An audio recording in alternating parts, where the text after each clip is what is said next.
Dad jokes. Have you heard any? If you knew your father, you heard dad jokes. Aren't they great? Dad jokes are distinguished from mom jokes in that they are less sophisticated. That's because they are on a child's humor level. And the reason for that is that's why they exist. Dads want to make their children laugh. And so he tells dad jokes. In this month's issue of Country Living magazine, there was an article about dad jokes. The article said, in part, we just can't help but laugh at the one-liners from dear old dad. And it's true, isn't it? We either laugh at the joke itself or we laugh at the man who is telling us the joke. But either way, dad is happy because his purpose is to make his children laugh. Dad jokes are unique. They tend to focus on word plays. Maybe that's because it is in the nature of dad to be playful with his children. That's how he relates to his children in one way or another. For example, this dad joke.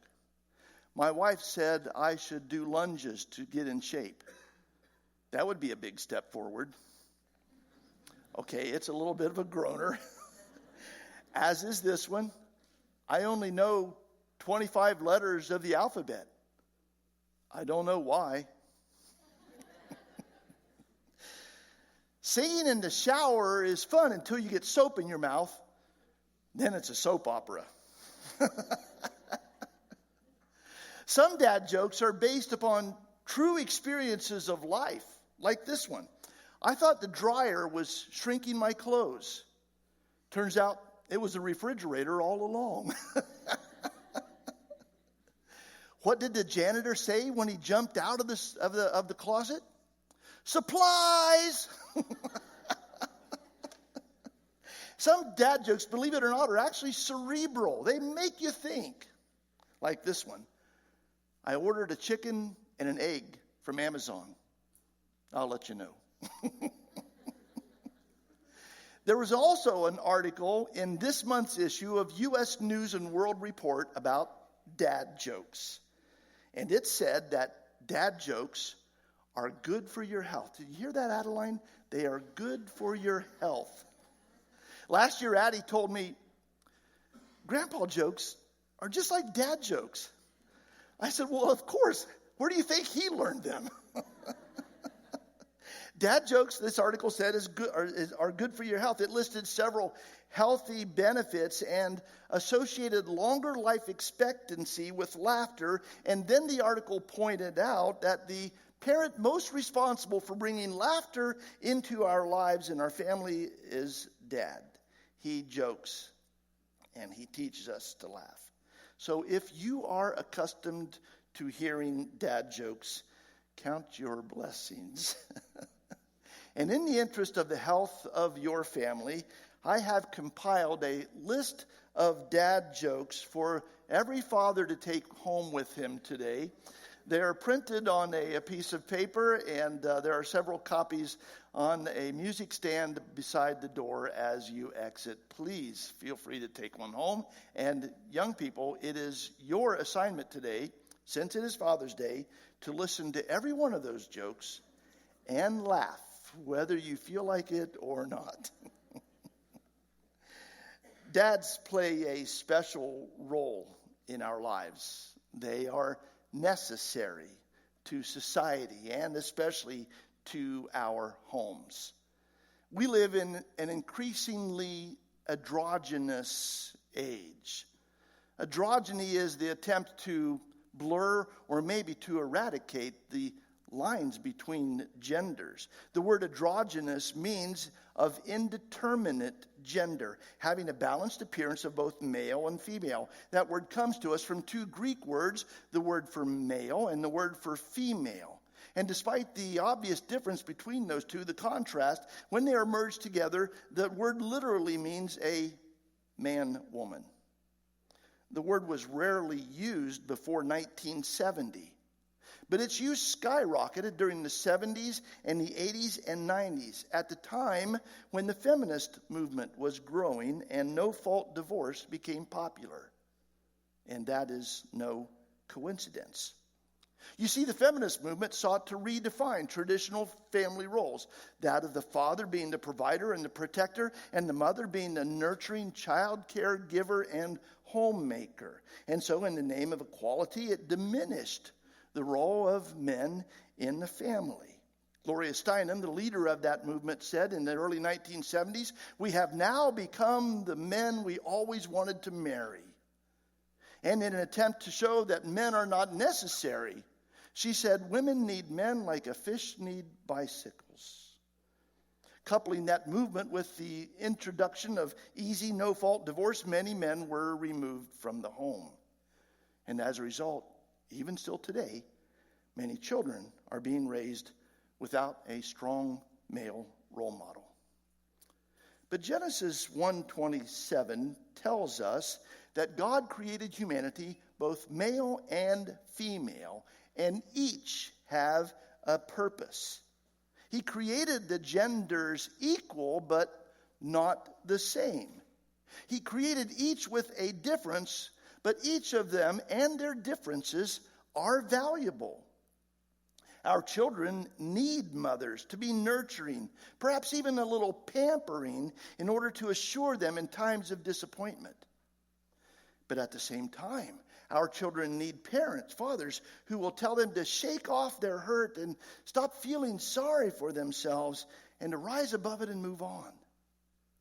Our children need mothers to be compassionate, feeling sympathy for their children as they heal their boo-boos. But at the same time, they need fathers who will tell them to expect pain in their gain, and that overcoming that pain will only make them stronger. Our children need mothers who will be sensitive and rush to console a child's fears. But at the same time, our children need fathers who will encourage them to be brave and face those fears, knowing that mom will not always be there. Our children need mothers who will be protective and come quickly to a child's defense. But at the same time, that child needs a father who will remind him or her that they are not always right, and they must own up to their mistakes and make amends. Our children need mothers to be affirming and build their self-esteem.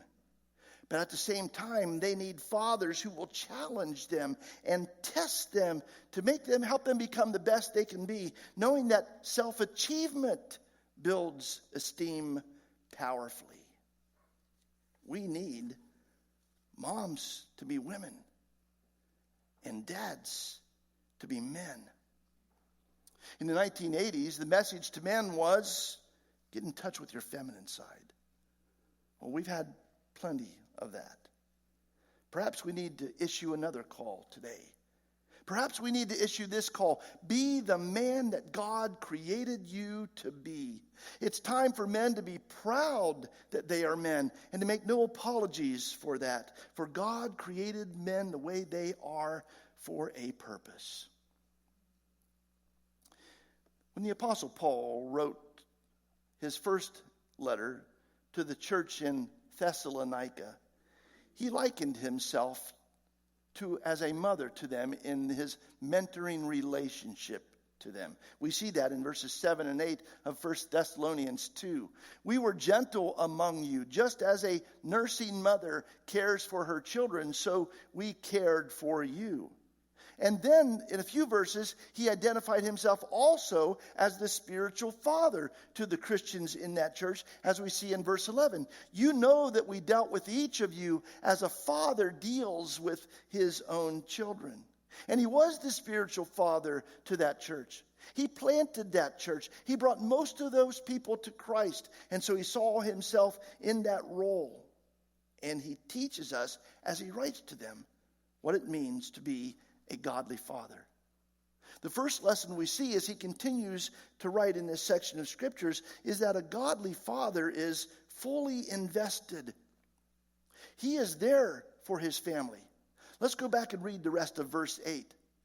Because we loved you so much, we were delighted to share with you not only the gospel of God, but our lives as well. That's what a father does.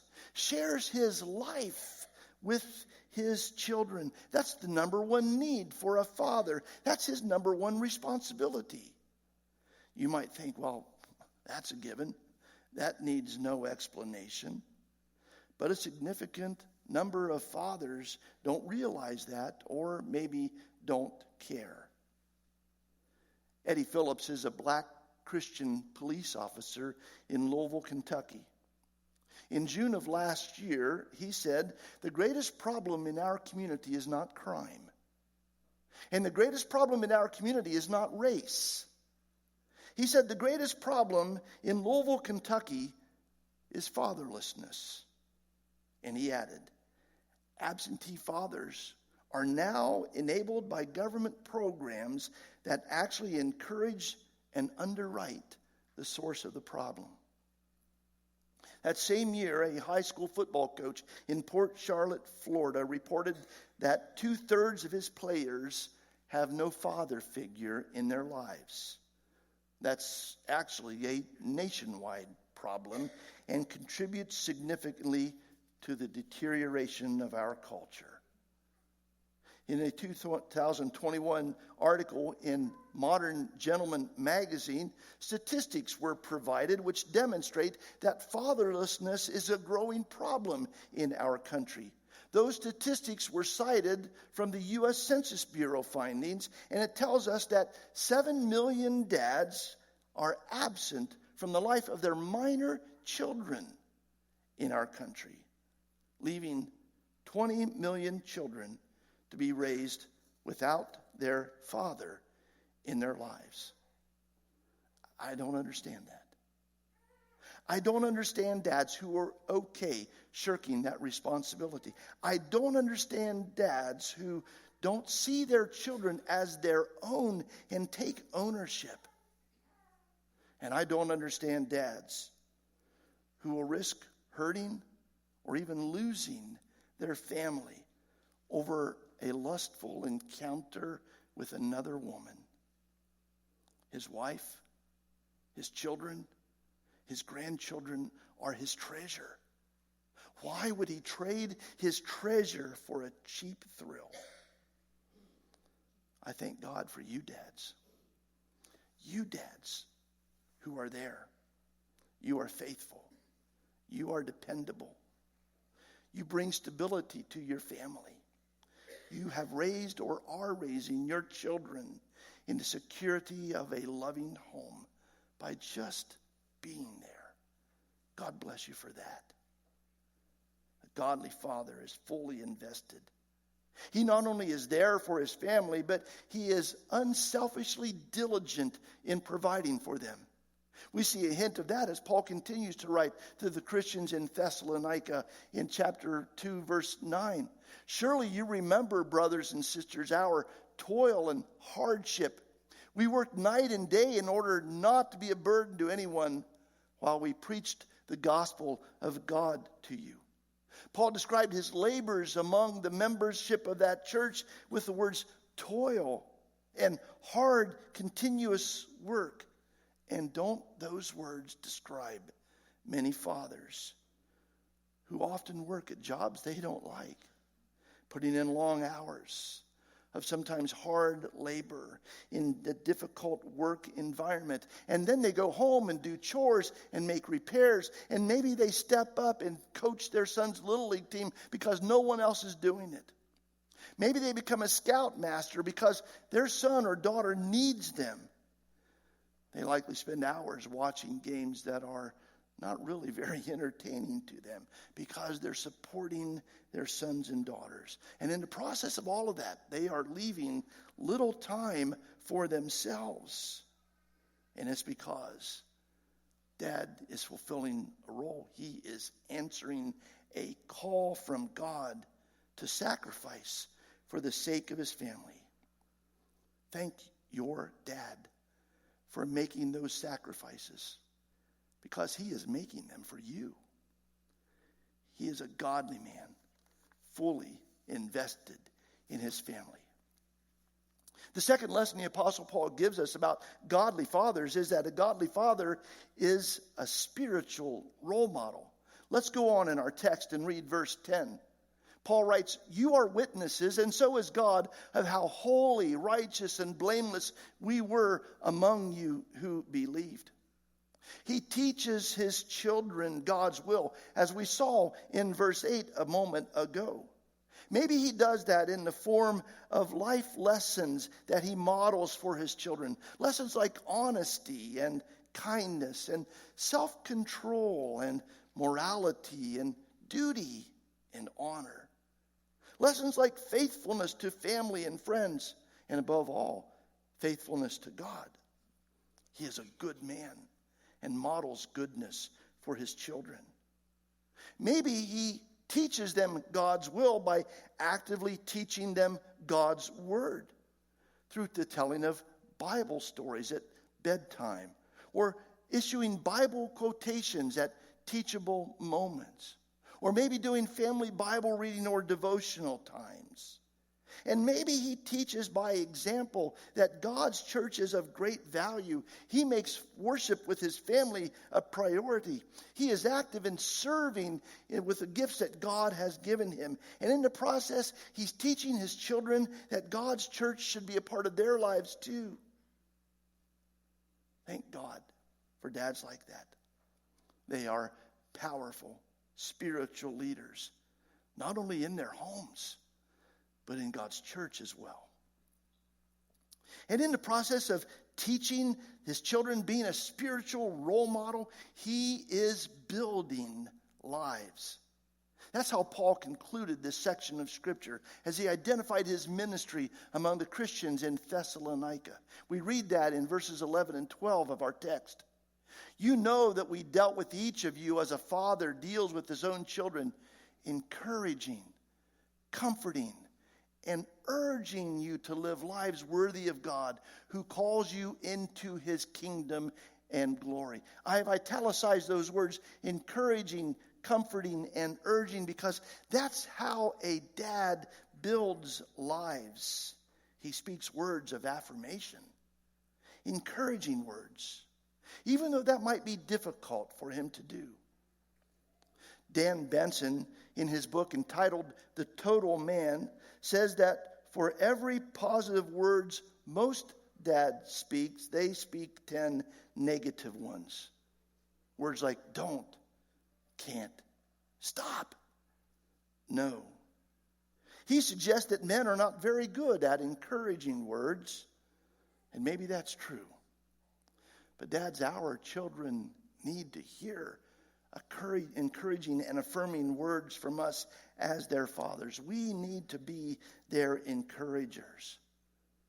A spiritual dad not only builds his children by speaking encouraging words, but also by speaking words of edification, constructive words, urging words, urging his children onward to reach their goals and to stretch themselves, urging them to step beyond their comfort zone in order to achieve. That kind of dad doesn't stop at teaching his children how to walk. He teaches them to fly. He teaches them to soar above mediocrity. He urges his children to excellence and gives them the tools they need to succeed. A godly dad builds his children, developing them to be all they can be. My favorite Olympic memory comes from the 1992 Games held in Barcelona, Spain. British sprinter Derek Redmond was favored to win the 400-meter race. He held the British record in that event. However, in the semifinal race, while he was sprinting down the backstretch, he heard a loud pop and felt an immediate rush of pain that dropped him to his knees. He had torn a hamstring muscle. Medics ran to help him, but he waved them off. He struggled to his feet and then hobbled the rest of the way down the backstretch and around the home curve toward the finish line. He wanted to finish the race, although by this time it was already over. The crowd was silent as they watched him struggle in pain. His father was in that crowd, watching him, seeing the tears of frustration and pain streaking down his face. And his father's heart had had enough. And as we see in this picture, his father ran down onto the track and embraced his son and then helped him all the rest of the way to the finish line. And the crowd rose in standing ovation for the two of them. That's you, dads. That's you. Helping, encouraging, sometimes even carrying your children. Whatever it takes to lead them across the finish line. That's God's call on your life, dads. Answer it. If you have a father who pushes you to achieve and succeed, count your blessings and thank him, for he is enabling you to be extraordinary. May God fill this world with godly dads like those we described. And may more dads rise to answer the call that he issues. And may God bless you, dads, as you make a powerful, positive impact on your family.